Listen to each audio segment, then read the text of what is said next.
We can't say the future without AI. I mean, there's no way around it. 50% of workers now believe AI is going to improve their experience. When I come into the meeting room, I need a way to incorporate my AI with what's going on in the meeting. It's almost a bring your own AI type of a concept. Most of what we do in our day-to-day is going to change significantly. Hear the latest AV trends and predictions in this episode of Crestron's Smarter Spaces podcast on your preferred podcast platform. On this episode of ResiWeek, we wrap up IBS and KBIS 2025, talk about investing in integrators, and Josh's winter event. All this and more on this episode of ResiWeek. This is ResiWeek, episode 475, Technology Champions. Welcome to this episode of ResiWeek. This is your weekly roundup of all the latest news and stories for the residential AV industry. I'm your host, Matt D. Scott for AVNation.tv, and this week I'm pleased to be joined by three of my good friends. First, we've got Arlen. He is the editor-in-chief over at CE Pro. How you doing, Arlen? I'm doing great, Matt. Thanks for having me back as always. Thank you for being here. Next, we have Mr. Paul Williams from NICE. He is the Managing Director of Home Technology. How you doing, Paul? I'm doing fantastic, Matt. Thanks again for having me. Thank you for being here. And then last but certainly not least, we have Mr. Alex Capecelatro. He is the CEO over at Josh.ai. How you doing, sir? Doing great. Glad to be here. Excellent. Thank you all for being here. We are going to kick this right off with a story that comes to us from CE Pro, IBIS and KBIS 2025, a recap on the smart home design build momentum. Go read through the article from Lisa Montgomery. She covers a quick overview of IBIS and KBIS, as well as focuses on a couple of smart home tech companies that were there and what they were doing there. Paul, let me start with you on this. We are seeing more and more smart home companies exhibiting at this show, and they're working on building partnerships with home builders and contractors.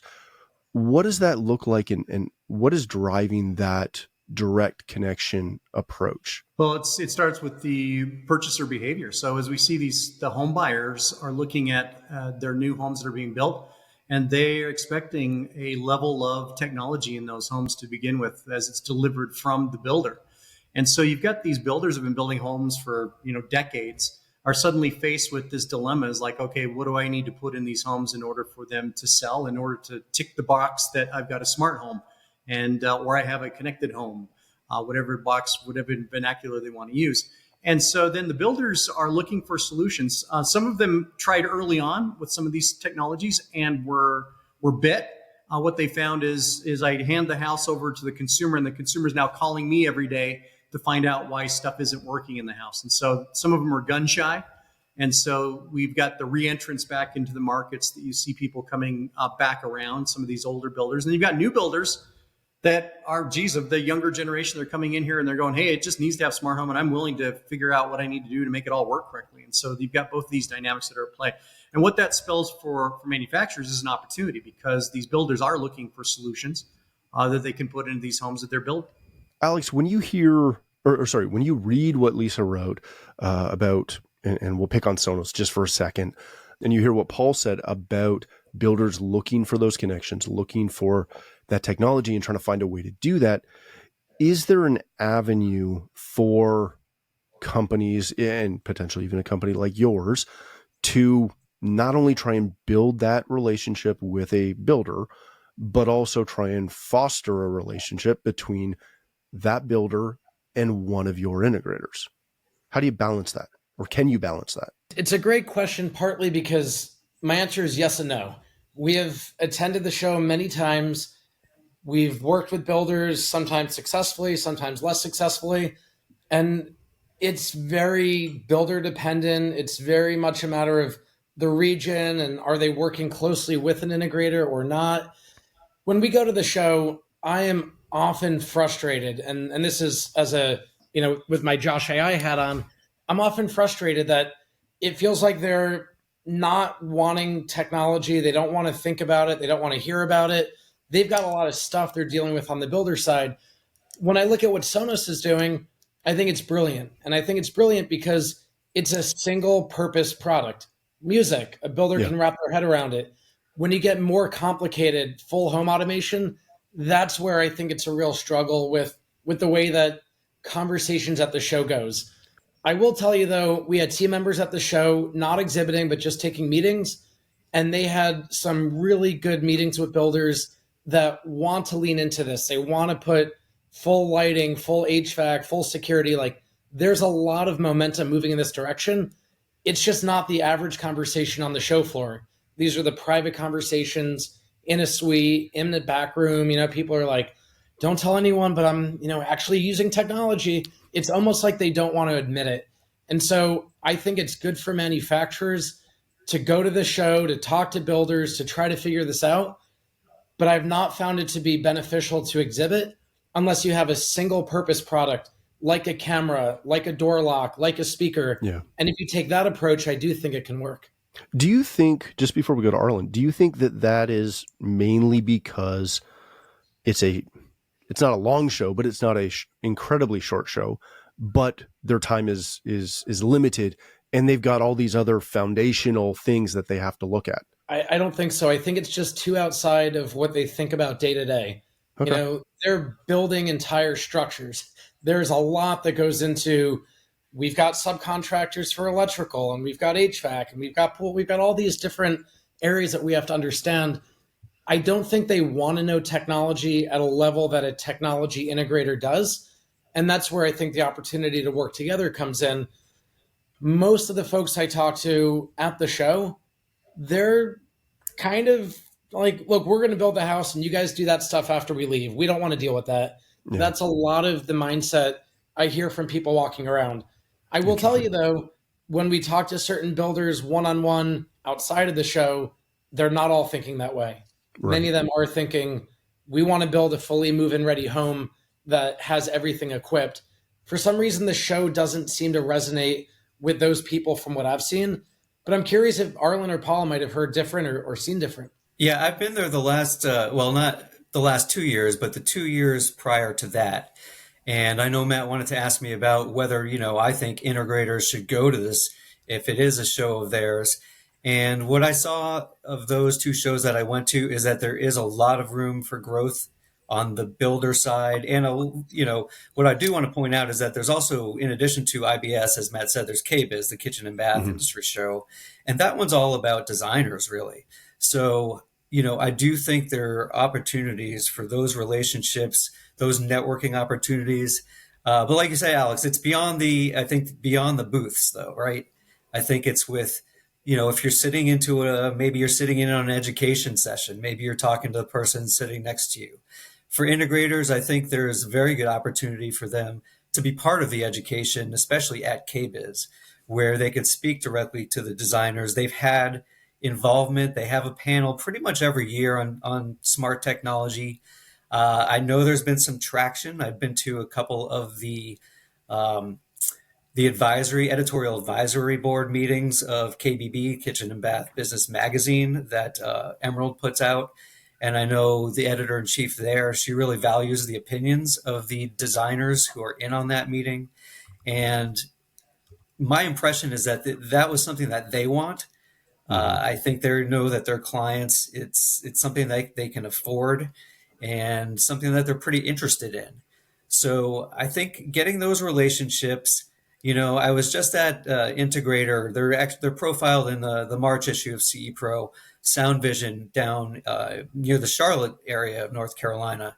And they host as many lunch and learns as they can with designers and builders. And they've managed to create amazing relationships through doing those events. So I definitely think there are ways in which integrators can really ingratiate themselves more in those communities. I know people like Josh Christian of the HTA. He goes there, I think, just about every year to keep that open-mindedness and having that, sharing of insights between the attendees. I gave my perspective from the Josh.ai side of things, and I agree a lot with what Arlen said. I do want to disclose I'm also the chair for CEDIA, and I think the CEDIA perspective is very different. Daryl, CEDIA's CEO, was there this year. He was speaking. He was on stage. I think CEDIA needs to be there making that community aware that we exist, trying to build these bridges, and letting builders know you should partner with integrators early and often and not build everything disregarding technology. And then we have to have these fights later down the road. So I do think for trade partners, HTA, CEDIA, buying groups, like there's a real benefit to being there. I think if I were an integrator or in my seat right now as a manufacturer, that's where it's a little bit of a different feeling because it's not yet where it needs to get to. But CEDIA's mindset is very much, we need to create a common vocabulary and a common mission so builders look at us as helping them, not competing with them. I was just going to add in, so I'll echo a couple of points there. So on Alex's point, I do believe it's a show that integrators should attend, and we see integrators there as we attend the show. We talk to a lot of the folks that are there, and I think it's helpful to understand how builders are thinking and how they're working, because, and I know most of them are working with builders anyway, but to think about how the rest of the industry is focused and what they have to think about. But the bigger part of this is, and as Alex was mentioning, this isn't the place where you're probably going to, as an integrator, you're going to meet this builder and you're going to go, wow, I got this big builder project that's going to happen. It's going to happen from the direct relationship you have to foster with those builders in your local area. Yeah. You're going to have to go to them. And the big folks like Pulte and Lennar and all those guys, they do business a little differently. And then we have some integrators have tried to get their noses plugged in there. And those are big entities. It's a different game. And they have a whole set of needs that you have to be just careful about what you're doing. I would start, if you're not doing builder work today, and like you're working with builders anyway because of project, you have a person that's got that builder and you bring their builder along with you. That's not what we're talking about. We're talking about, I'm working with a builder. They're building 10 homes this year. I'm going to be in all 10. Or I'm working with a builder and they're building 5,000 tract homes. I'm going to be in all 5,000 tract homes. That's the kind of projects we're talking about.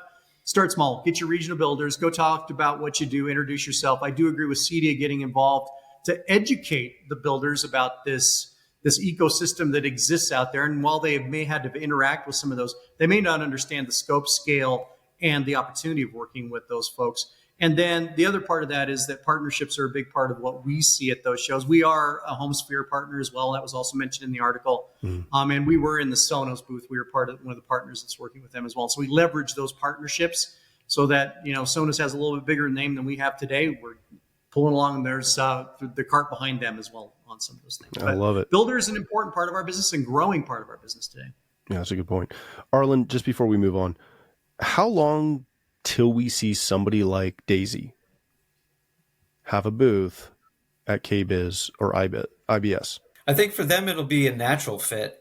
If you're talking about a company that's that big and can afford a booth and afford the time to have people staff it there, I think that probably seems like a natural fit, Matt. You might be giving them an idea with that.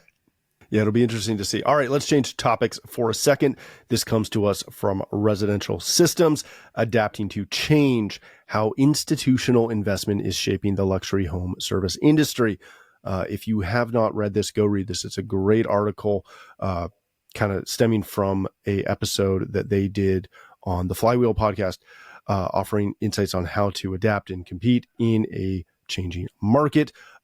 If you have not been paying attention to investment in home services, this has been the recent kind of hot button thing that investors are looking at. They're buying up multiple mom and pop shops in home services and essentially trying to turn them into conglomerates that are doing multiple things. We haven't seen a lot of it yet in our industry, but it is coming. Arlen, let me start with you. How could this potentially change the landscape of home technology if we start to see significant investors come in and, take up a bunch of, again, for lack of a better term, mom and pop shops in a region or in an area? What is that going to do?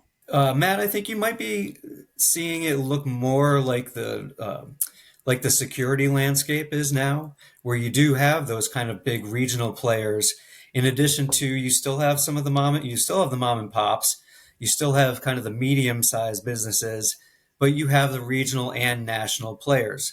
So when you're looking at the VC money and we're taking, Obviously, the first thing that's coming to mind is Daisy, because we see and we read news about their rounds of funding. They're scooping up some really big name integrators. They're going to be all over the place. So we know what they're looking at national, excuse me. But we know other integrators are kind of moving to that, security industry where there's lots of mergers and acquisitions. And, we've started to see that a lot in the last 3 years. I know we've talked about that on the show before. And I think those, will be that opportunity to have that on a, larger scale, larger footprint area for those kind of companies. And of course, we know, I profiled Daisy last year. I talked to Hagen Kapler, their president, CEO, and she comes from that home services background. She came from like the Merry Maids and running that business and figuring it out. So, when you look at her background and just seeing that success, if it's something that they do well, and I think others in the VC industry start thinking, yeah, we can replicate that. I think it's definitely something that they've seen work in the security industry, and they can see probably, just basically continuing that line into the home integration market. Yeah, that's an interesting point.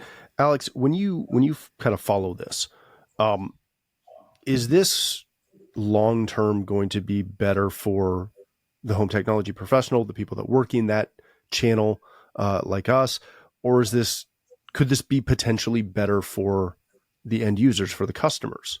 My first thought is really, will this even work? We've seen roll-ups for years, Via and all the other ones. And now we've got what, Brava's been up to and High Solutions and Daisy. And, this is not guaranteed to succeed. I think Daisy is showing good progress. I don't know what the, underlying economics and financials are looking like. And so the first thing I think about is, this isn't the first time. This hasn't really taken off yet. And if this doesn't go anywhere, it doesn't matter if it's better, because it might not even succeed.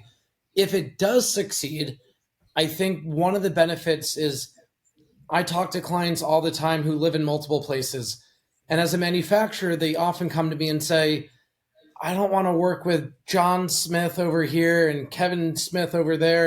And, there's no consistency. They're like, can we just work with you as the manufacturer and have you kind of service all of our locations? And we've made it clear, no, we work with integrators. They serve a huge value. We train them, they're partners. Like, this is the best way for you to move. If we could work more with certain partners that cover the locations that clients have multiple homes in, it gives a client that one point of contact, the one place to get billed from. I think that's a benefit. I don't know ultimately how that will compare price-wise. There's always this talk about, we can streamline efficiencies and we can have a smaller back office support more locations. And so if someone's able to get their home service for less money, that's a good thing for the customer. I don't know if that's the way it would actually end up, though. So we kind of have to wait and see. The last comment I'll make is, I think for this to work, there needs to be real consistency in products, consistency in training, consistency in pricing. And I have yet to see one of these roll-ups take that approach. Every market charges different. They install different products, or people are trained differently.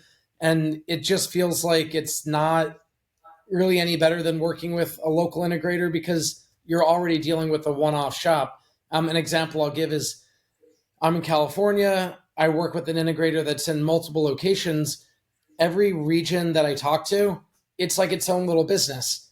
They have their own inventory. They carry different products. They have their own, pros and cons, in terms of how they work. And I wish it were more unified, because I have a home in 2 of their locations. It's not that way. So, will this be good for the customer? It might be. I'm not sure it's going to get there. Paul, when you follow this, I really kind of lean into the HVAC model, because that seems to be the one that has happened the most that I've seen when I've been following this type of story, right? They come in, they buy one company in a region, and they buy all the other small shops that are in that same region. It's not always like a multi-state situation, right? They come in and take over a small geographical footprint, and they become the big boys. The pushback that customers seem to have is, Do they love getting the automated text messages with the pictures of the technician who's coming to their house? Do they love when it's the nice big truck and they've got all the drop cloths and they've got all the stuff, but then they don't like the $1,200 bill to replace a faucet? How does this potentially help or hurt our channel? So I think there's a lot in that. I think the first thing is is that the model that in our industry that'll get followed? Will we see people go into LA and want to take over all of LA, and so suddenly you've got one massive integrator, VC funded kind of integrator that's in that territory? I'm not sure that that's the way it would go down in this industry, because I think we're dealing with a little bit of some idiosyncrasy in two things. One, the scale and scope. Every house needs HVAC. Not every house needs what we do. That's one thing that goes along with that. So I think that will become somewhat self-limiting as far as how big these conglomerates can get in the first place, because there's limited customer base. Flip side of that, though, is that the benefit for that perspective may be educating the consumer about what is possible. Because one of the things that we said, like 2+ decades ago, one of the things we were looking forward of, and DIY smart home didn't exist. When DIY came along, suddenly it was like, you guys are going to die. DIY is going to take over everything. This integrator channel is going away. It's going to go completely gone with DIY. And the reality, what it did is it raised the tide, because it did get awareness out there. And for some consumers, like, I'm not putting that stuff in myself, but is there somebody that can? And they went, oh, well, here's an integrator that does those very things. So I look at the money that's being put in there to create these conglomerates could generate more buzz and more attention that actually helps the smaller integrator in being able to be that service client. I can go, hey, I'm a one-touch. I get in there. I'm your person. I'm your technology champion. And so it makes it better for the integrator. And I think that will still make it good for the consumer from that perspective of getting a great experience that's there. Do I think that will become what you're seeing in some of these other subsidiary kind of channels like HVAC, somewhat in electrical as well? I don't think it's that, because once again, this isn't something you have to have in your home. It's a want to have for the most part. That's a great point. All right, let's hit our last topic of the day really quickly. This comes to us from a Residential Tech Today. The Josh.ai winter launch event packed quite a punch. Go read through this article from Rob Stote. He covers the gist of the winter launch event. Alex, I trust he didn't leave anything out. But essentially, there's a bunch of new improvements, a bunch of new expanded partnerships, etc., an update to the Josh GTP, some door link stuff, a whole bunch of other cool things. Alex, let me start with you on this for anybody who hasn't read it or hasn't followed it. You guys introduced a bunch of new integrations and partnerships, etc. How do you go about kind of determining which new products, which new integrations you add as you continue to build out this product portfolio? How do you manage that? Yeah, it's a very complicated set of factors. The first one is we frequently talk to dealers, get feedback, do surveys, and we have a clear sense of what the number 1, 2, and 3 requests are, all the way down to, number 99, 100, 101. There's, an ever-growing list of things people want. We then couple that with how doable are some of these requests. As I see Paul kind of nodding, sometimes dealers want something, but it's not doable for a variety of reasons. And so, practicality is a big one. And then what we start to look at is what direction are dealers going, and what direction are we able to kind of move them? And so one of the announcements that we launched was Blue Sound with Blue OS. Mm-hmm. This is one where people can work with Sonos, they can work with Autonomic, they can work with Hios. There are all these different options. But people kept bringing this up, and we kind of kept trying to untangle what are the reasons, what's the thread, what is it that people are ultimately looking for, and ultimately that became one of the right ones to do based on dealers were very passionate about it. Reps were very passionate about it. They're actively deploying these in projects. It's a great company to work with. All the technical API, needs existed. And we also felt like this allows us to offer a more premium offering where, some of the easier integrations might be more of the consumer products, but dealers often are looking for more of a professional line of product in the markets that we deal with. So for us, there's really a pretty complicated matrix of things. Sometimes we get a request for something that it's not the biggest demand, but it's really easy to do. And there are enough people who want it that we'll just go and do it because it gets, a couple of people happy. In other cases, though, like some of the AI features, dealers aren't asking for it. They don't know to ask for it, but we know that this can take things to the next level. So one of those examples is what we announced with what we call Door Link.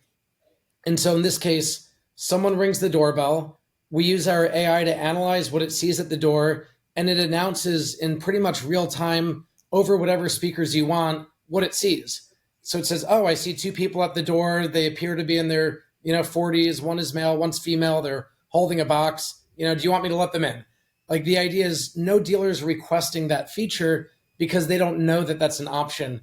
But we know that we work with really good doorbell integration hardware companies, and we've got the AI and the software to facilitate that. So a lot of what we announced was either dealer requested partnerships or features and products that we think will take things to the next level. Yeah, very, very cool. Paul, when you follow this and what you guys are doing over at NICE, Alex mentioned the AI aspect of it. You guys are also putting AI into a lot of your products. How do you go about figuring out the effective uses of AI and not just using it as a tagline? Along the same lines that Alex was talking about. So first of all, we do a lot of research. We talk to not just dealers, because dealers sometimes are one step removed. I mean, it sounds kind of harsh, but sometimes they don't understand exactly how that home is going to be used at the end of the day. They set it up best they can, they leave. And if we talk to consumers, we actually get to understand a little bit about how they're living in that space. Okay, so what are the big challenges that you see in your day-to-day life? What are the things that we could use AI to be able to solve a challenge for you, or to make something easier for you, or to make you feel more comfortable, or to make it so that you feel more safe and secure, to give you peace of mind? Those are the types of things we're looking at. And then we look at how could AI solve those problems for the consumer. And honestly, they may not understand that there could be a solution. They just know they have a problem. And so we're looking to solve that problem. And we'll ask dealers too. Dealers do have some insight that goes into that, but we do our research. We get to understand that. Then when it comes to, what are consumers interacting with, like Alex and others, we have on the back end, we can see what's being interacted with in our systems. And so we go, hey, here's the top things that are continually getting interacted. Well, can we automate any of that? Is there some things that we could do with AI that would make that a better solution for the consumer? And if so, what would it be? And what's something that we could do that would add some magic, so to speak, to this solution and make it impressive? Yeah, I love it. All right, Arlen, wrap this up for me. This was a big announcement. Lots of companies do big announcements. How do dealers leverage something like this, right? Alex and his team just put out, again, a long list of updates.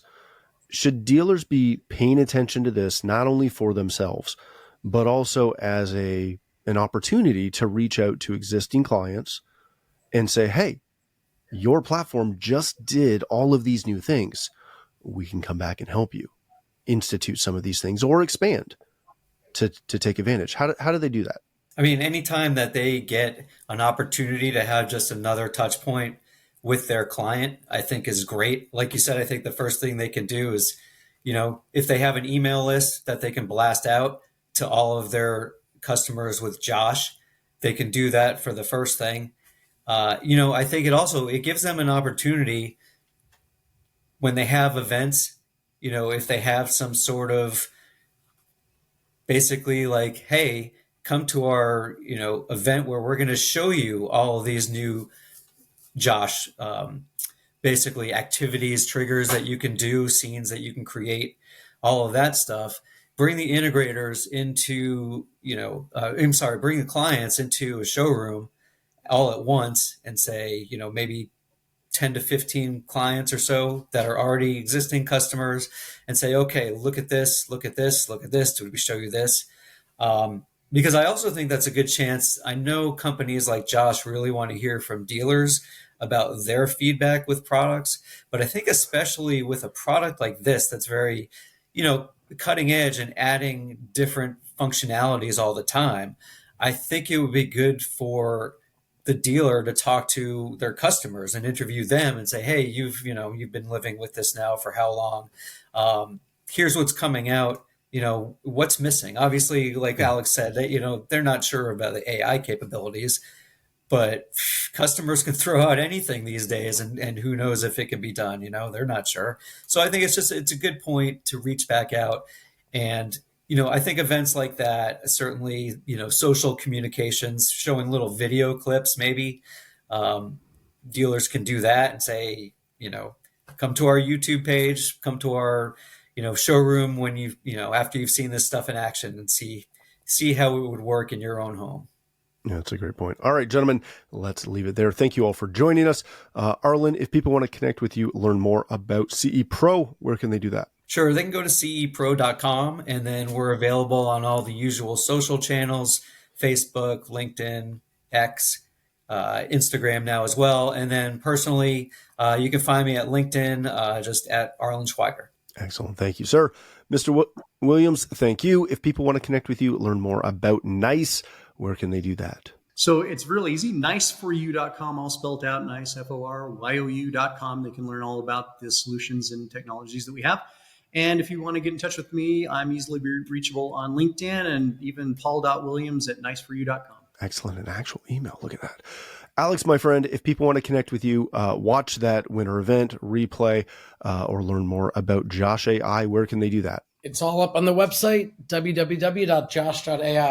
Feel free to reach out. You can find our socials there, and love to be in touch. Excellent. Thank you again for joining us. If you'd like to connect with me, you can find me at Matt D. Scott on most social platforms. But more importantly, please visit AVNation.tv, where you'll find this show as well as a wide variety of our other shows with all the verticals that we cover. When you visit the website, please take a moment to check out our supporters. We are extremely thankful for their support and ask that you check them out as well. Thanks again for watching. That's all the time we have for this episode of ResiWeek, the network for the AV industry.